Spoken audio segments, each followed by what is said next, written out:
we're not talking so much about certainties as about risks which no modern society really should be willing to bear.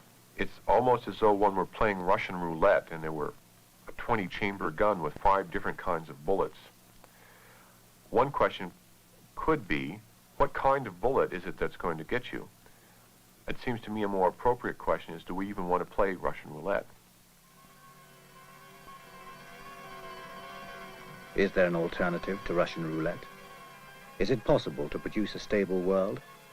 Were there policies which would create equilibrium, a balanced world? They found that if you controlled everything, including industrial production, no crisis emerged. But this assumes that we will stop getting richer. Population was stabilized by effective birth control from 1975. Food production is stabilized using modern techniques at a high level. The key factor, industrial growth, was leveled off in 1975 too, enabling pollution, also carefully controlled, to be kept within bounds. Resources carefully used are falling gradually.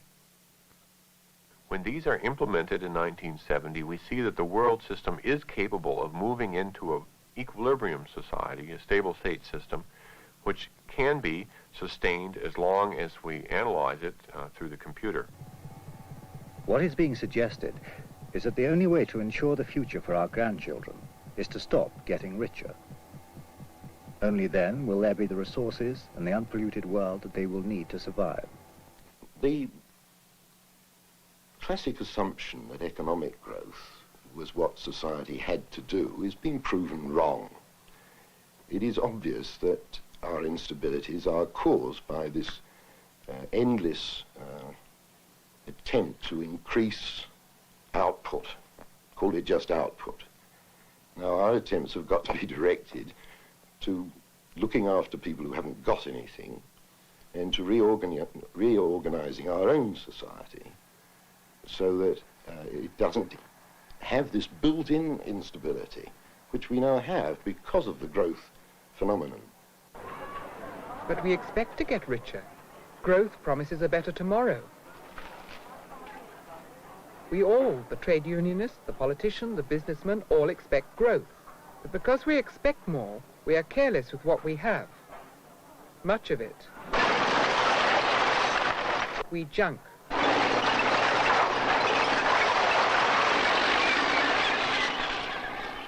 "70% of this tip should not be here. Here are the metals that we grow short of. Here is the oil we transformed into plastic. Here ends the forest we turned into paper." Resources our children may need, used to wrap up our food, to pretty our shopping. Nor has wealth solved many of our social problems. Tempted by the trivia of affluence, there's not enough money for housing or the poor.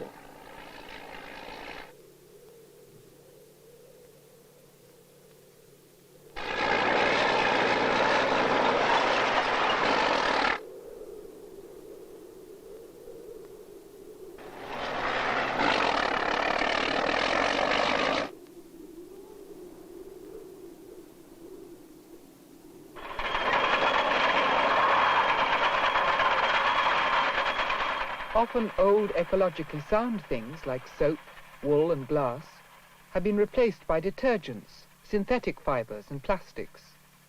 The new ways not only pollute, but use up resources we cannot replace. Detergents, for example, pollute rivers and use up oil. The benefits of growth are obvious, the costs obscure. At first, growth seems fine.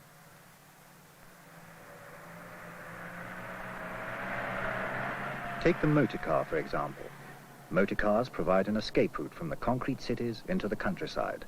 They have provided millions with the opportunity to travel, to explore, visit their friends, widen their horizons. Too many cars have destroyed the very freedom that the motor car gave us. Now there's only 65 yards of road for each of Britain's motor cars.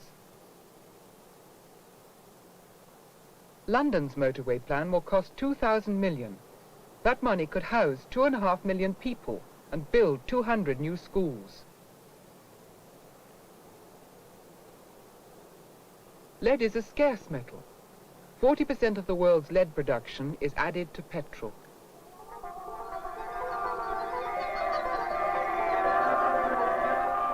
A quarter of London is road.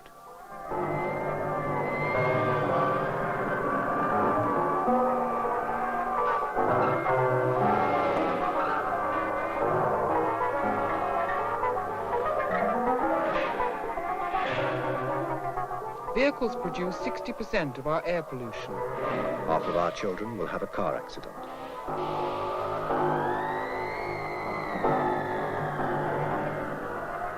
Each year, accidents cost £320 million and 7,000 lives.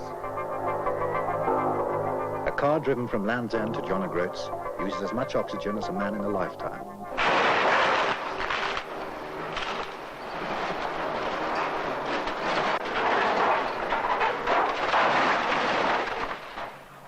To manufacture a car requires 100,000 gallons of water. Each of these cars has used 2,500 pounds of steel, 54 pounds of zinc, 51 pounds of lead, 32 pounds of copper, and some aluminium. When the study talks of equilibrium, it is talking about halting this kind of growth, the kind that consumes resources and pollutes the environment. But what would equilibrium be like for people? I think it could be extremely pleasant. We're not suggesting a deterioration of material standards as being necessary to an extent which should in fact frighten many people. Many things can be organized a great deal better materially now. For example, the cluttering of cities with cars, its disadvantages as great as its advantages. But I think that there is the world has the possibilities with a little better distribution and organization of providing a decent life with flexibility and freedom for people, but with enormous possibilities of leisure, social development, artistic development. I think it could easily be a much, much richer life than we have today. There's going to have to be a shift away from an emphasis on material goods to one on the social services. There has to be a shift which views man as part of a total system rather than as man, a person who has been given a system for his exploitation.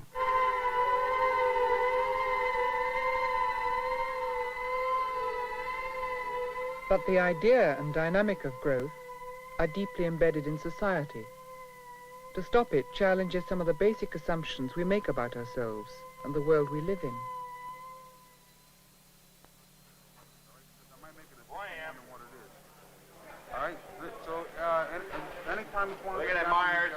Business is firmly based on the assumption of growth.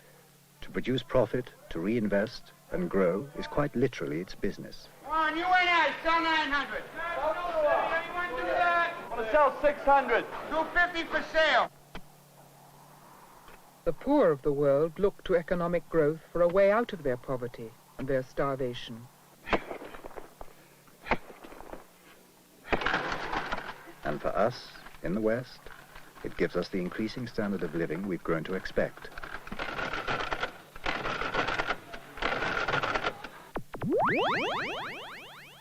Our science and technology, too, have been harnessed in the service of growth.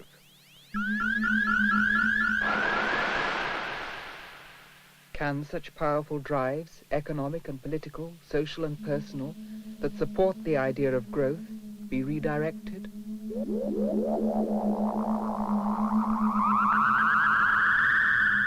What kind of changes must be made in our economic system, in our politics, in our minds?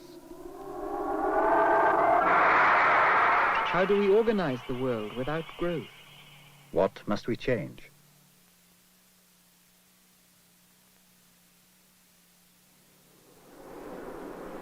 Growth since the war has been created by improved technologies. They have provided us with cheaper goods and industrialists with larger profits. But the impact of science was one-sided.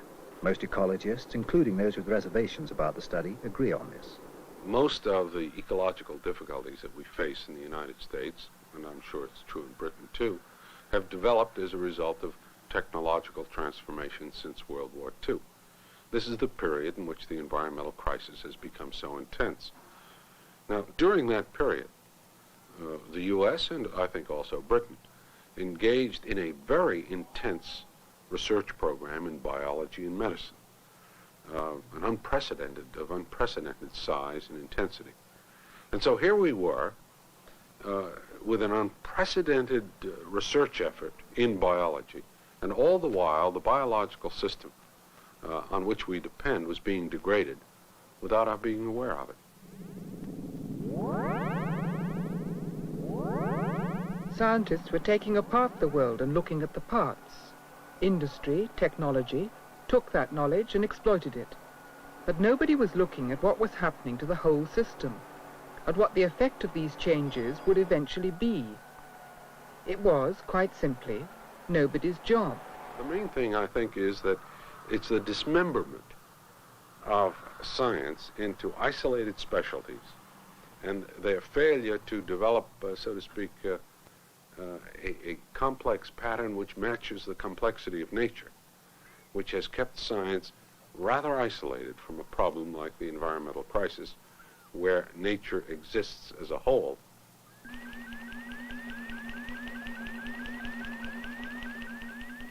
Do we need a science that looks less at the way things are and more at the way that they relate and change? Can we create a technology consistent with nature?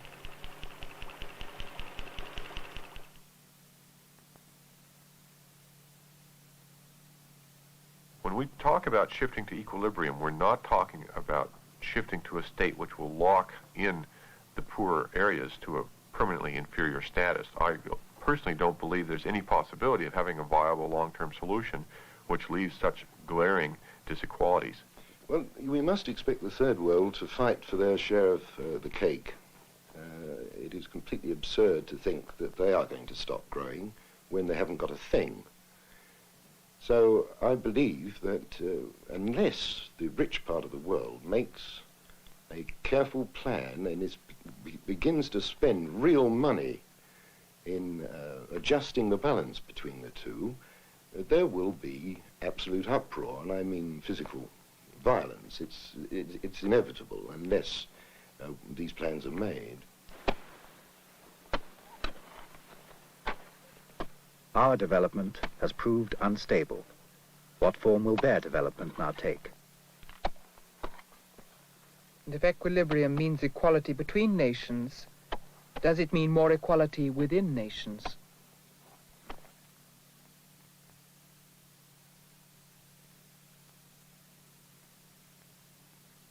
Well, this is going to be a very difficult one because businesses have always gone ahead on the assumption that they're going to be bigger and more profitable than last year. And I don't think that this can possibly go on. And businesses have got to stabilize themselves along with everything else in society. My feeling is that since environmental analysis, along with many other things, reveals, to me anyway, that the private enterprise system is simply incapable of staying off a suicidal course, that the system will simply have to be changed. Bill Marsh! Quoting sides on Bowman, Common, and Preferred. Can business as we know it survive the transition? On what? Common? Preferred. If so, how will it be changed? If not, what will replace it? At 9, last 7/8. Burgess, 3858. How about Wells Fargo?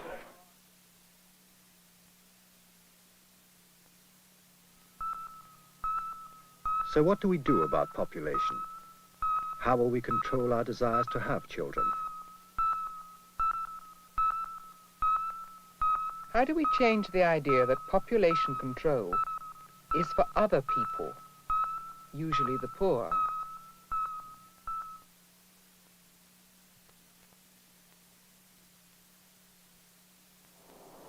Today the economy has to grow by about 2% just to keep people in work.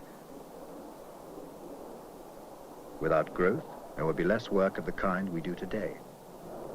Work, for good or bad, is what most people now do most of the time. In the stable state, work will become much less important. A lot of things like this have got to change.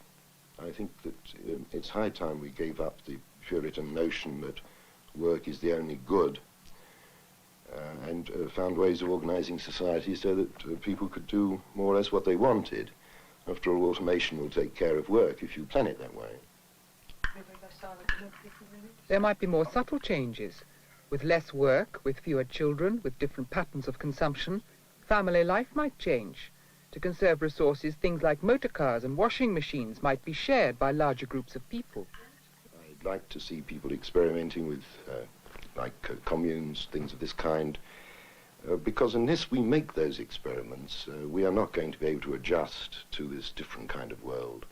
It's important, I think, to realize when we talk about this stable state that describes a large number of possible alternatives. We're not talking about some uniform society which would blanket the globe, certainly not talking about that type of uniformity.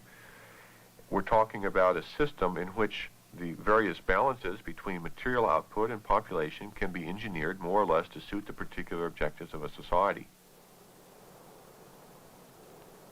Equilibrium will be a very different world. It could also be a very varied world, a world with all kinds of societies. But they will all be societies radically different from ours. If it is right, then this study forewarns us of a watershed in human history. It's wholly revolutionary in its very nature. Hitherto, we've had revolutions thrust upon us by people who couldn't stand it any longer, and then there is bloodshed and all sorts of horrors. Now, we now know, I contend, that we have to have a revolution, and we ought to be able to plan it. Let's not overlook the fact that human society has gone through a number of revolutions in their implications, even perhaps more profound than the one we're talking about today.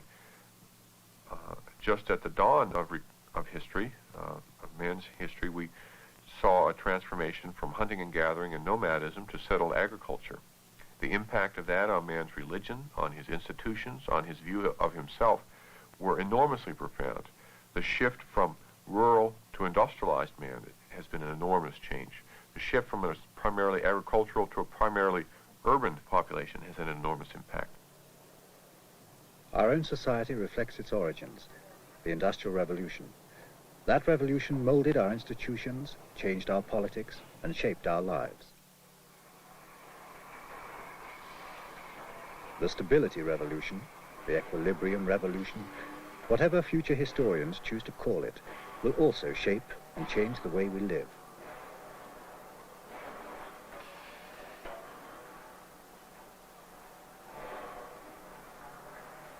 The study has a sting in its tail. We're short of time. We have to act soon to keep our options open. This study and others show that there is a point beyond which it is difficult to pull back from disaster.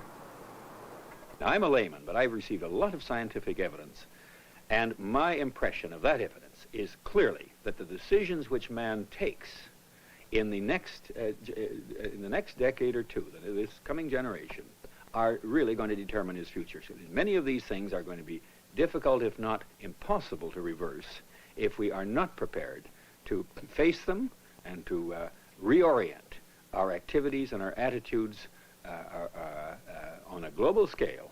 And I think that is possible, but it's probably the biggest single task that mankind has ever faced. We can maintain for ourselves today a very much higher material standard of living, but at a cost, very likely, of decreasing the options which exist for people 50 or 100 years from now, our children and our grandchildren. So this dilemma between satisfying needs in the short term and satisfying them over the long term is perhaps the most fundamental one that comes out.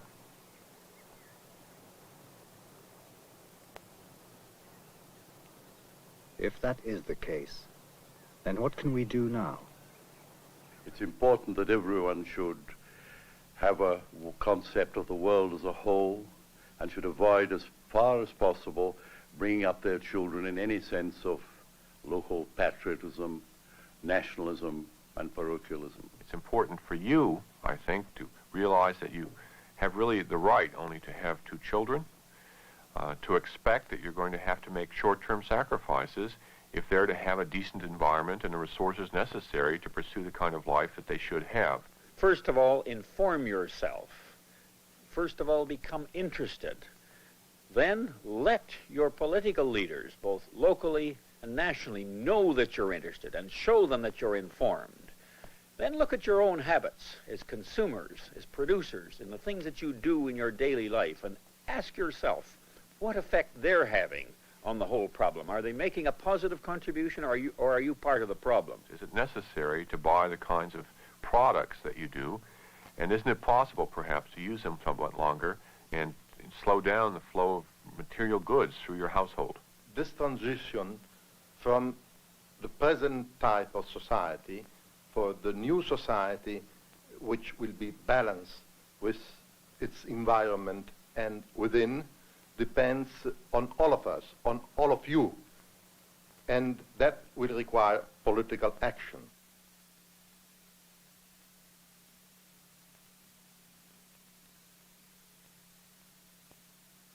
Men, for the first time in the history of man, have the opportunity to design the society they want and the resources to put that into effect.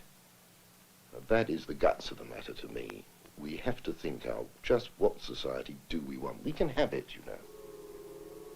We have to imagine what world we would like.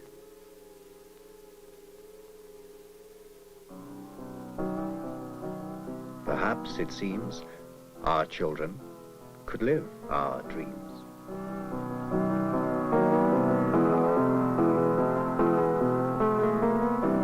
Imagine no possessions. I wonder if you can. No need for greed or hunger, or brotherhood of man. Imagine all the people